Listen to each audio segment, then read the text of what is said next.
Hello, this is Seamless, and today I'm going to talk about how I did things in the track Menagerie. Um, this is the song that I released recently, and you can download the FLP for the pay what you want model, meaning you could pay a cent if you wanted to, and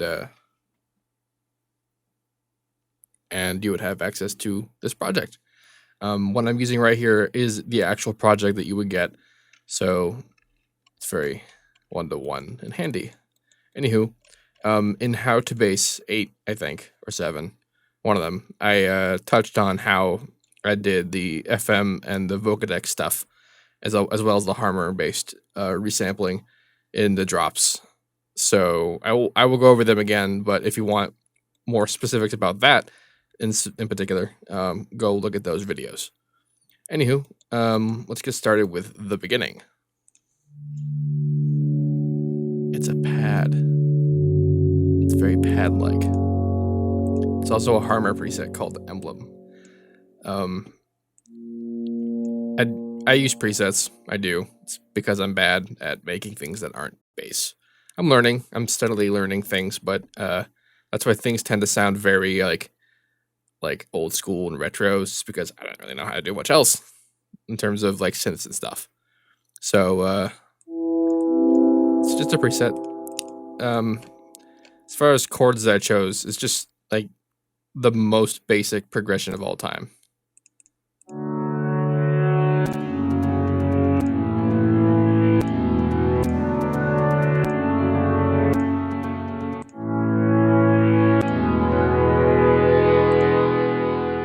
You know, kind of like triumphant movie score or Green Day song or something, that kind of thing. Now let's move on to the ARP.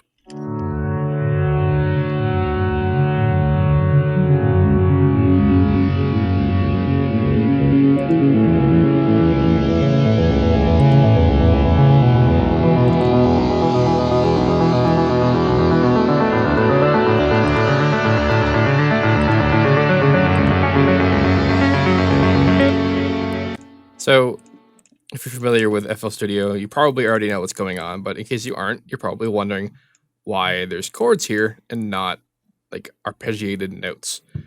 This is because the channel settings window here in this function tab, it has a built-in arpeggiator for everything. And what I have it set to is auto sustain, which it's set to by default. And what that means is that if you hold a note and then another note, it'll arp that chord. So that's why there are chords here and notes happening in between it to change the arp as it goes along. I'll briefly touch on these controls here. So I have it set on to go up and down as opposed to just going up or just going down. The difference between these two here is this goes up and then goes back down, and this goes up and then it restarts on the up. So whereas this one would go, this one goes. That's the difference between those two. This here is the range, so 2 is 2 notes.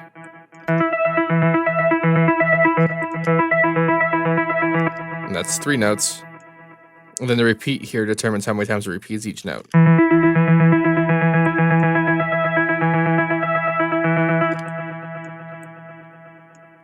The time here is just tempo. Could be, right now it's set to 1, which is 16th notes. And then you can set it to 2. You just watch up here, you can see the number 2, 8th notes. Or you can set it to ridiculously fast. That works too. The gate determines how long each of the notes that they play is.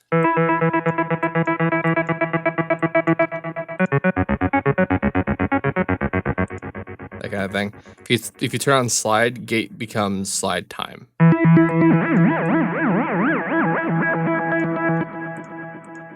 So that's really just what I'm doing with the ARP, not any huge secret. And then we have a lead.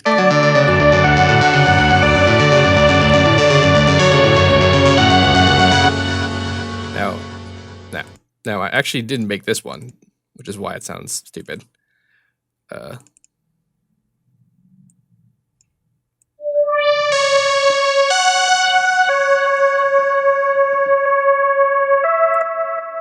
have a pluck engaged here, which means it's a very sharp filter that makes it sound like it's being like plucked like a string. That's how that works. I have a unison engaged. It's really it. Simplest. I did a little bit of work here at the oh, it's already open. This here, by default, it looks something like this, and that creates the saw wave that's there by default. But I didn't want it to be that sharp, so I kept it mostly on the lower partials to keep it being just a rounded sound. It's just a lead. I mean, that's whatever.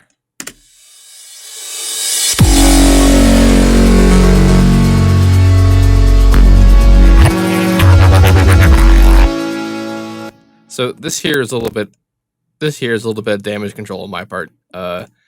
This is the Harmor bass, and then this is the source of the Harmor bass, which means like this is the thing that I used to then resample into the final product, and the final product didn't sound very good for that note. So I decided just to keep that note with what was already there, and it worked, passably. This is just an FM bass with the modulation amount decreasing. And then over here, it's doing things.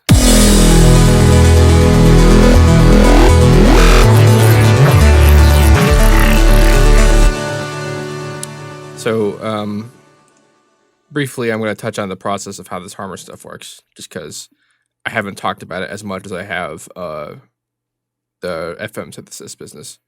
So what I have here is the Harmor bass. I have an Edison and a fast LP open. This is just so I can have a little bit of modulation control. I could just do that in the Harmor, but actually no, I couldn't because I have a distortion enabled, and I wanted the LP to be post distortion, and the filters are not post distortion in the in Harmor. There is a built-in filter in the distortion itself, but I didn't feel like using that. So anyway, I have a pattern. This isn't the pattern, but if I had a pattern, I would play the pattern, record it into Edison. I have on play selected here. So if I were to record it, it would only start recording when I hit play, and then it would have these little markers be created whenever it looped back, and then I could select like this, and then click and drag and adjust the region, delete it, and then I have the sound length of the actual selection that I want to record. And then once I have this, I click this button. This is the click and drag button. Now that I have it dragged, I bring it over to the new Harmor, where I would then drop it in the image thing here. I'll just do that quickly. Or very slow. Do that too. Click, drag, drop. And then it's there. You could also just drop it on the channel or anywhere that's not the envelope thing. If you drop it in the envelope thing, it'll make an envelope that's like contoured to the audio of the audio that you're resampling. It's really cool for things like drum loops and whatnot that you want to have like matched effects, but for this purpose, it's kind of not our thing. Anyway, you see I have here these two things labeled step 1 and step 2. And then here I have step 1 and step 2 labeled here. So what happens is now that the audio is in here, if I hit C5, it'll be playing the audio. And then I have effects added in, unison and prisms and distortion and all that stuff. And then I record that into its own Edison, click and drag, drop it into the next Harmor, do that, record it in the next Edison, and then that's actually the end. And then I put it in the Harmor sample FX track where I EQ it and compress it and all that fun stuff. That's the basics on how the Harmor stuff works. I covered a little bit more of that in How to Bass 7. I think it was 7, or it's 8. You know what? Let's look. I'm just gonna look. We're gonna go. Not knowing my own videos because I'm amazing. All right.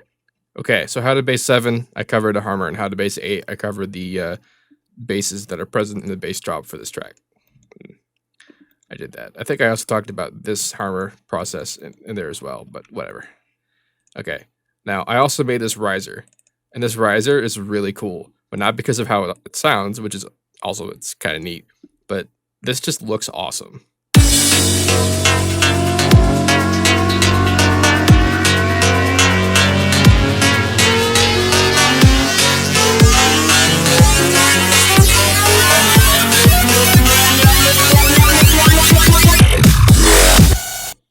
So I do have a filter that's rising with the riser, but the modulation you're hearing is actually just the phaser.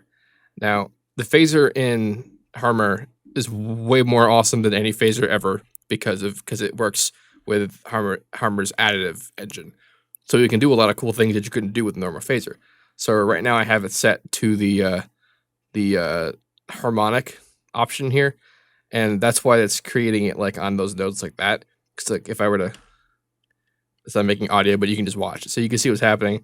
And then if I were to go to hertz, it's different. In octave, it's different still.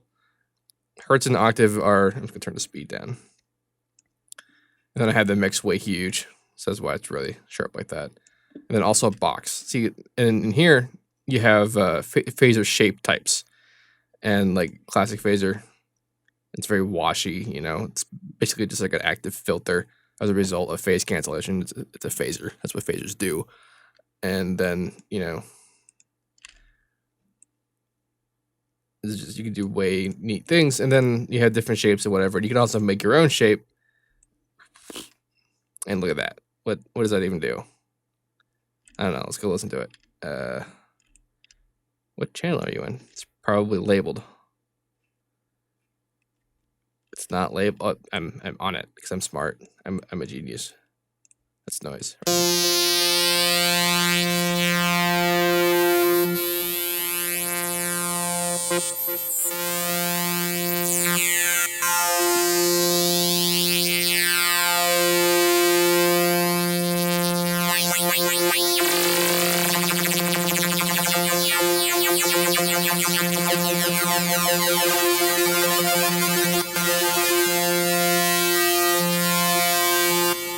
How crazy is that?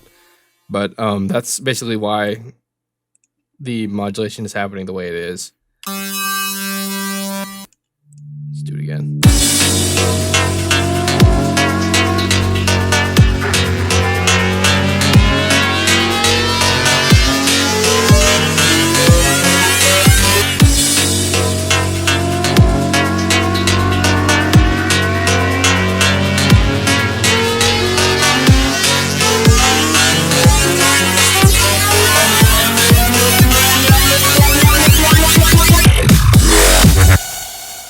So that's what that riser is.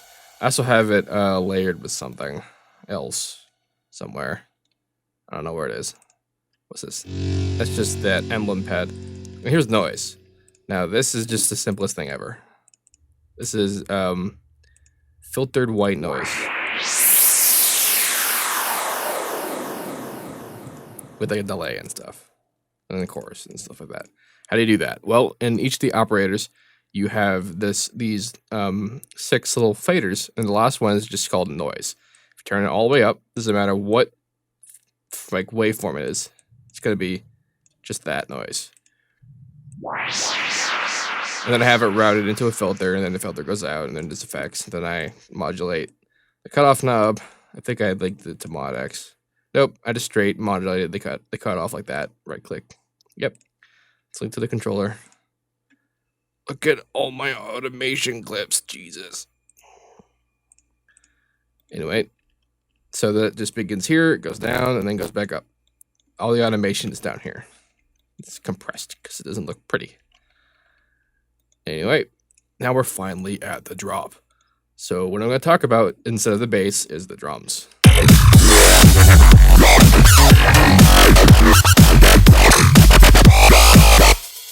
Now, I actually made this a little bit different than the last 2 tracks, Impulse Gain and Bass Antics. I actually didn't want it to hit as hard as those 2 tracks.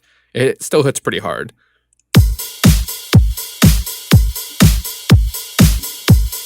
That actually sounds ridiculous. I don't know why. I think I know why. I don't know why. Wait, no. Everything's fine. Okay, I'm just freaking out for no reason. Anyway.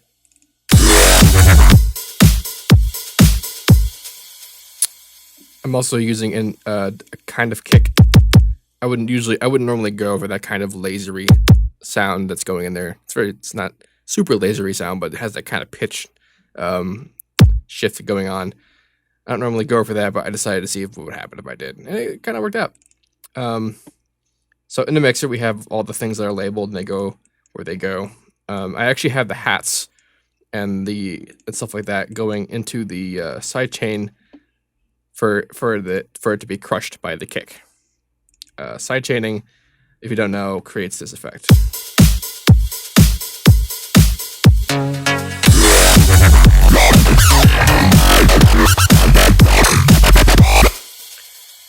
It is where I actually brought basically everything into the sidechain, except for things that I wanted to have their own sidechains, which I don't think I have anything in this track, but it goes into sidechain, and then you go into limiter, and then go to compressor, and then sidechain, and there's a number 12. You can select which one you want to be the sidechain in it, or you can right-click and you can actually select which one you want. Since mine are labeled, it's easy to tell, because normally it would just be a whole bunch of numbers. So what happens is that when the kick is active, it compresses everything when the kick is active. So it creates that kind of crushed effect. It also makes it easier to make things louder because the kick and the bass drum in these kinds of tracks are usually the loudest thing. And if you try to add anything on top of it, then you get clipping or really bad compression artifacts if you already have compression on the master. And then sidechaining fixes that. So that's why I also have the hats routed into the sidechain, because I wanted them to have that effect on them as opposed to going into drum mix. So what's going on in drum mix?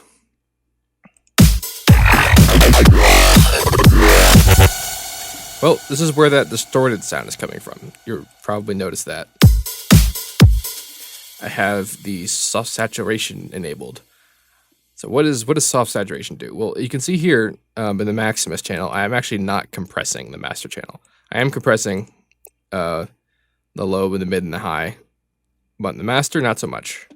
I am just using soft compression or soft saturation, which what this does is it creates this little red line when I have it active like I do. You generally have it like area engaged, and then it creates the effect. But if you make it just a smidgen of a line, that is where the audio gets completely crushed. There's no attack or delay or anything. It's just complete.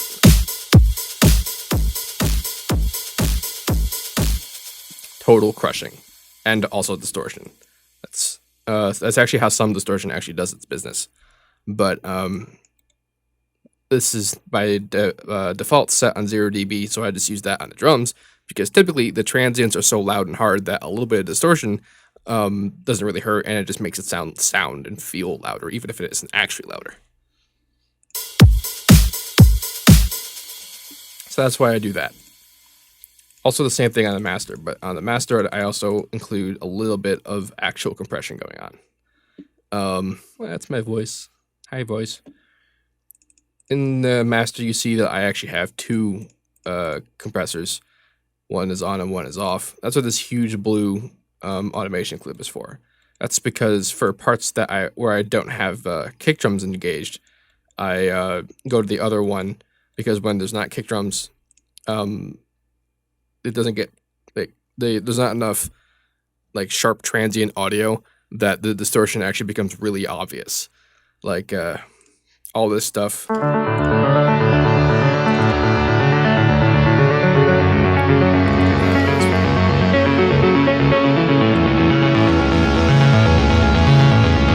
would sound like that.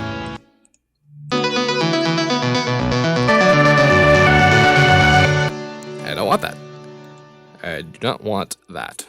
So what I do is I have just the compression going on, so that means that there's actually like release and attack time for when the volume is changed for the transients, which doesn't create that kind of distortion. So That's good, is what I'm saying. It's good. Doop, doop, doop, doop. So I have two types of basses going on outside of the Harmor thing. I have the FM bass and the vocoder processed bass, which is using a carrier that's also an FM bass. In fact, the primary FM bass is based on the carrier bass that I designed for the vocoder bass, which I did first. Also, speaking of things I did first, I actually wrote the intro before I did anything, which is different from the last two tracks where I did the drop first, which most people would suggest you do, and most of the time I also suggested you do that. I just wanted to see if I could make something more melodic, because if I write a drop first, I tend to be like, okay, I have a drop. Now, why do anything else? Honestly, I just have to. I do it because I have to, because that's how songs are structured. But honestly, sometimes I just don't care, because I mean, choruses and intros, they're not heavy enough. It's not heavy enough. Anyway, so I did that first. But in terms of basses that I designed, I did the vocoder stuff first. Now, if you're totally new to the concept, I'll give a brief primer on how that works. I have so many tutorials on this in my channel. All of them. I have all the tutorials on this. I'm actually going to go over to my favorite sound to demonstrate this, because it's just so cool. It sounds so evil. Yes. All right. Gonna kill most things around it. Anyway, I actually need that. So, what goes on in vocoder basses? Well, you have a carrier and a modulator. The carrier is typically the synth sound, and then the modulator is typically a vocal, hence vocoding. And the point is that the modulator changes the character of the carrier by basically altering the EQ on the carrier really quickly via bands, like those bands there, and then that makes the synth take on characteristics of the modulator. And in this example, I'm not actually making it sound like the voices. I'm just using it to create additional modulation that I wouldn't have been able to do if I were just doing basic FM synthesis. So I'll touch on what I actually did in the Vocoder in a second, but how you set this up is you, see here I have it labeled, you put a carrier in one channel, modulator in the other, and you route them both into a third channel, and then in the Vocodex, you select which one is the modulator and which one is the carrier. And that's how it knows how to do that. Yeah, so you see here I have all kinds of modulation or automation clips going on. What am I automating? I'm automating the X and Y mod of the carrier. What is that doing? Well, that's in this FM bass. It's modulating the overall FM amount, which for all intents and purposes is a filter cutoff. And the Y is modulating secondary FM amount into like tertiary operators, which changed again the character of the sound. So I'm just going to mess around with these two and you'll see what they do in this example.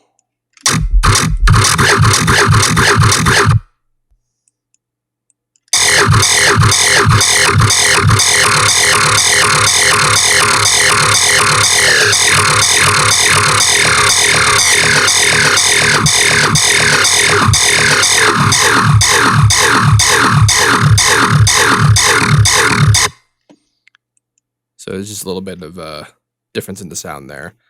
Then I have bandwidth, fat, and unison. What are those changing? Well, in the Vocodex, bandwidth is this business here, this knob.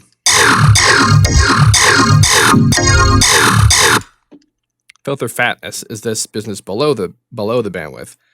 And there's an explanation as to what this does in the manual, and I'm not 100% on what it actually means, but I know that if I mess with it, it creates differences in sound, which is mostly just what I want. So I had decided I would mess with it. Unison is over here.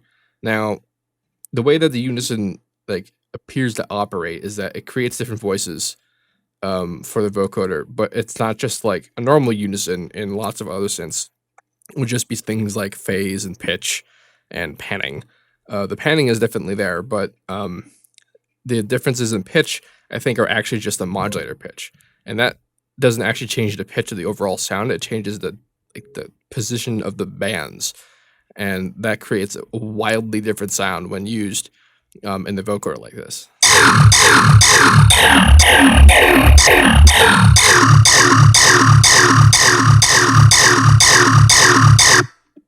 You can have up to 5 voices.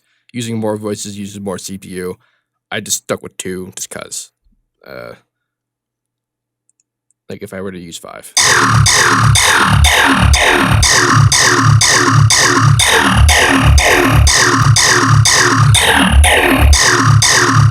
I just like 2 more.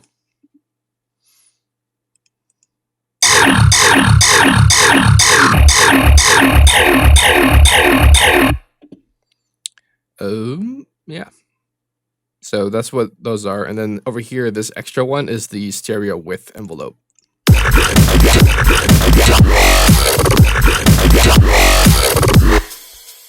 As opposed to just...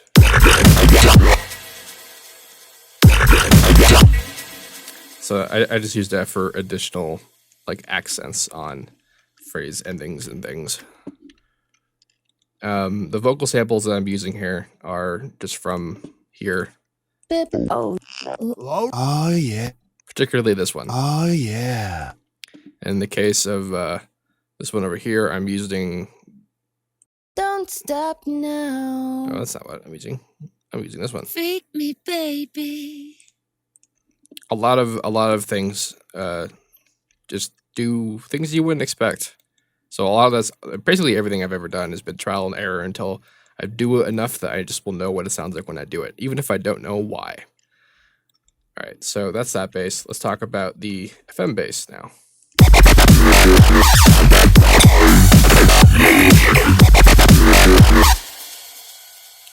So, this is the bass. That's not what I wanted to do. Well, actually, let's do that. All right, give me an empty channel. I like how pattern 2 is empty.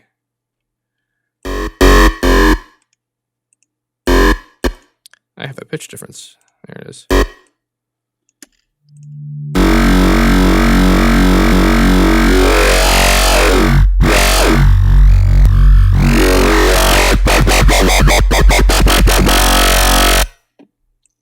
So what's going on here? All right, so what I have here is actually a lot more basic than it looks. I'm just doing it twice. So what the primary setup is, I'll just actually remove one of these just to illustrate. So this is just channel 1 outputting. Channel 1, operator 1 is being modulated by operator 2, and then also operator 4. These are separate because one of them, operator 4, is a high harmonic. The high harmonic is what creates that vocal effect that we want in these kinds of basses.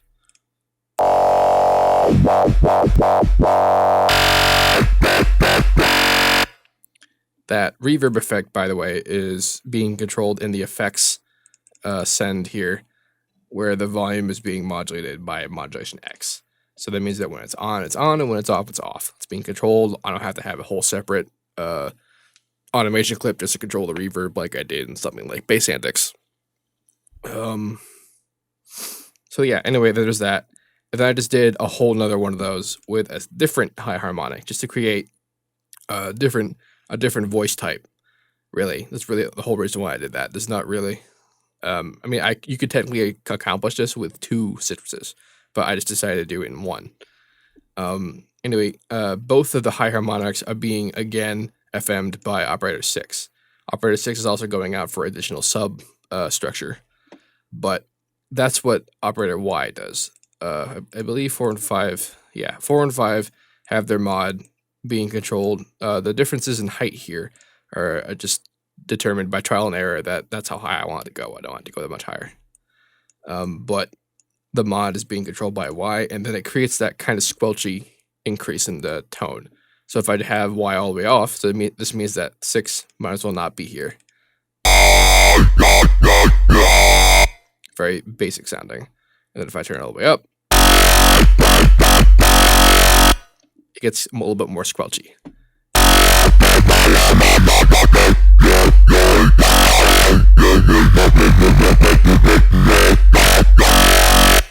So lots of options there.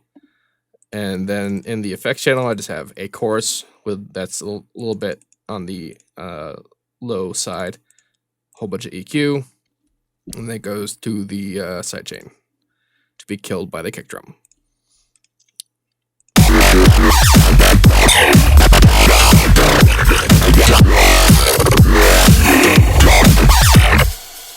So it's more or less the same thing also for the chorus FM bass, which is for some reason different than the primary bass.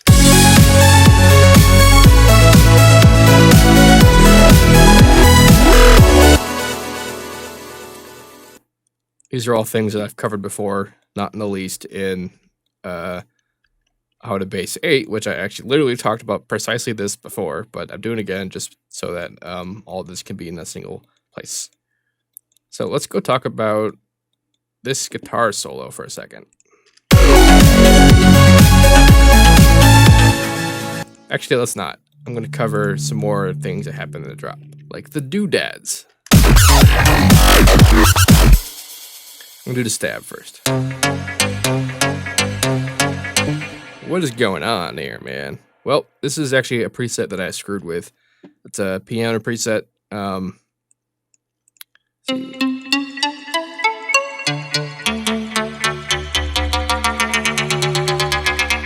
There's a phaser going on in there. I must also have done something to the volume because the plex not engaged, but it's very sharp. So let's go to pluck them out. Really? Yep. I think actually that was already in the preset for the yeah. Yeah, a lot of this was already here. Like I didn't really do, I mean, that's not this isn't what it sounded like originally, but I didn't do a lot. Let's put it that way. I also disengaged B. There was something going on in part B. But and then I also screw with the different pitches here. That's micro, like quarter tones and stuff, just because I didn't really want it to be very melodic, at least not here. It's not really a lot to say about that. So these bits. These are the lasers. This is based on the Pew Pew preset, which I've used in previous tracks, but a little bit different.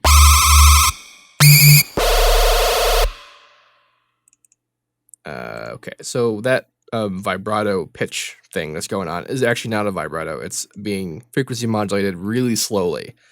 12 hertz. Now, why is that slow, you might ask? Well, it's because FM usually is at the speed of the note oscillation, which is in terms of LFO speeds, really freaking fast. Like this is 12 hertz.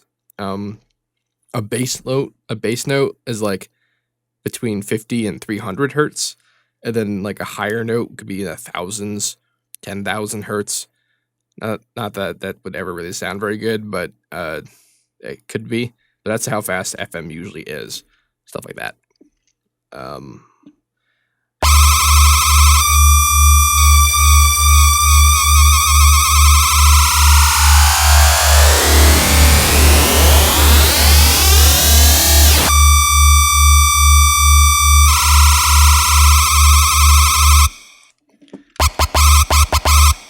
So that climb that's happening right at the very beginning of each of those notes is actually directly being controlled by the envelope and the pitch. Just tweak, tweak, tweak, tweak, tweak. Right there, you can see what's going on. Not a big deal. And then I have that going on in various locations. There's also a sub for reinforcement going on. I don't think the pitch is being modded for this one. Nope, it's just straight note.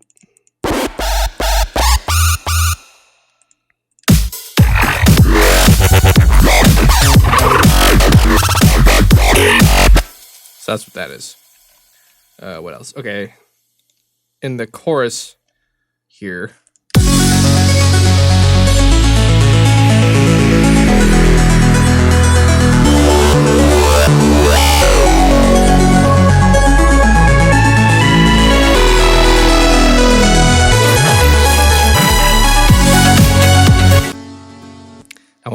know something funny about this?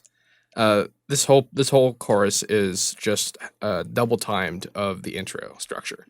There's different notes and different things going on, but it's basically entirely based off this.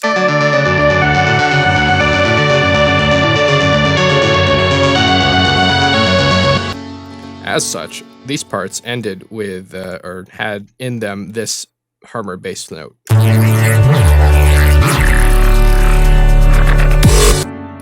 Anyway, as with the rest of the primary melody here, I wanted to integrate that into the end of each of these phrases. However, I didn't want to make a new Haror one, so I just cut up that sample to make it shorter. And that's really what doing the Haror resampling is about when you're done with a sample, is just finding creative uses for it, because it's really hard to control from the ground up. I will, however, talk about cool things about that in the next How to Bass 9, and you will be pleased. Okay, now we can talk about the guitar solo. What am I going to say about the guitar solo? Well, I actually didn't include in this the effects I used to make the guitar solo, which is labeled right there. These 3 empty effect slots were occupied by a limiter, a EQ, and a guitar rig instance. It wasn't really necessary, and I don't think anyone really needed the CPU hit to try and run that while this song was playing. If you really want to know how I did it, though, there's a video in my channel way in the back called I don't remember what it's called, but it's about how to do electric guitar in FL Studio. It was I think way back when I did the first How to Bass, or before that. It's around there, but that's what I did. I made a guitar solo. It was cool.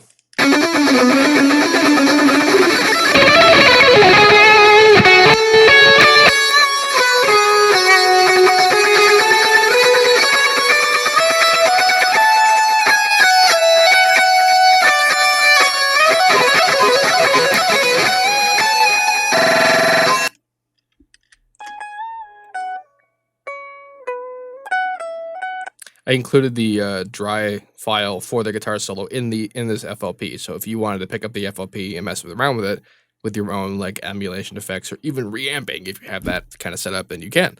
But just in case you were wondering, this part I wasn't planning on doing that. That is actually the result of me screwing up what I did originally here, and then not wanting to do it again, and then just passing that off as a cool effect because it's an electronic song. I can do electronic effects with my guitar. Just, why not?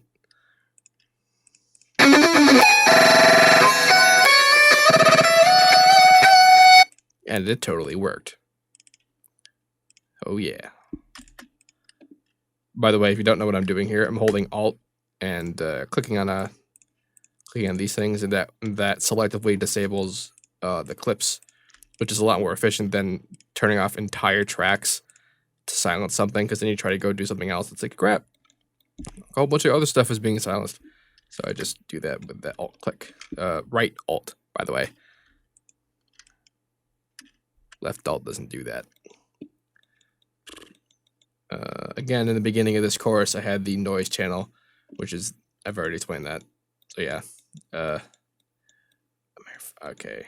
What else do I need to talk about this track? What have people asked me? There have been questions. Honestly, people thought that this guitar solo was synthesized, which is possible. It's a thing. There's definitely guitar sample packs that you could use to play a solo like that. And if you tried hard enough, I'm sure you could make a Citrus channel sound like that. But oh boy, would there be a lot of automation. Oh boy. But no, I actually just played that with my guitar, which is easier than doing what I just described to you. Yeah, I mean this track, once you get behind how to do like the vocoder bass and like the FM stuff, once you get behind that, all the other things are real easy. Like even the mastering stuff. Actually, let's talk about the mastering. I mentioned about why there's 2 Maximuses in the channels, but what am I even doing in the Maximus? Well, I have the soft saturation thing going on, and that's crushing it hard, but then I also have a little bit of compression going on up top. Let me just play a part to illustrate why.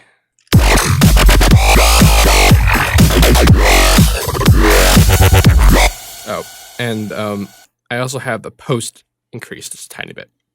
Now, normally, if you didn't have saw saturation engaged at 0 dB, the post would actually increase the overall volume of the final output of the audio, which in the master channel would make it clip if you're mastering at 0 dB. And by mastering, I mean limiting. And so when I have saw saturation engaged, I can increase everything like that. But then also, you saw how the actual compressor function was bringing it down to above 0 dB, and that's because that's where it moved where its center was.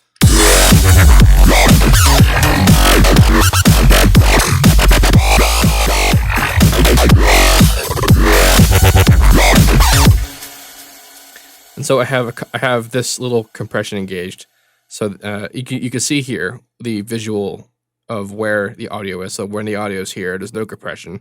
And if I were to do this, there's more compression to make it louder. If I did this, it was compression to make it quieter. As it got to be that loud. But if it gets a little bit louder, you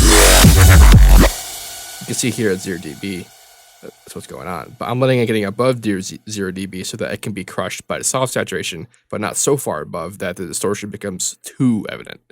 Like, it's pretty evident. This distorts a lot for music like this. Like, I would never do this in a instrumental track, like a metal track. This is an instrumental track, but like music with bands, I wouldn't do this.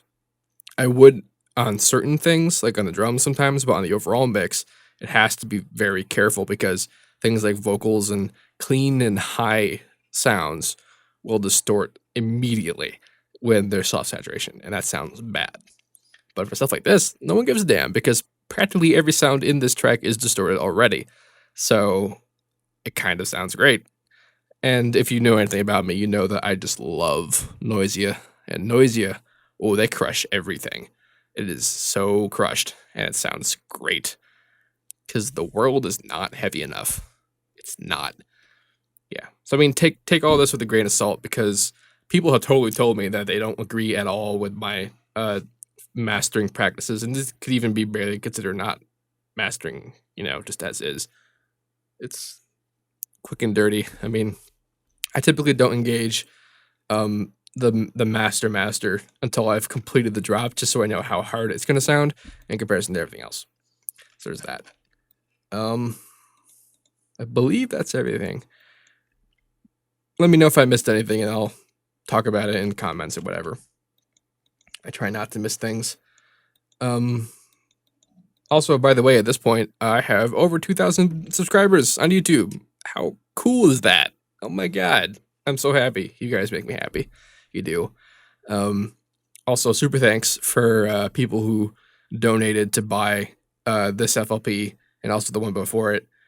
I'm totally going to be doing this a lot just because I think it's great that you guys like seeing this enough to drop more than 1 cent, because people do. I mean, I kind of assumed that people wouldn't. Like, I thought they'd be like, oh, great, pay whatever I want. I'll pay 1 cent and get an FLP. It'll be great.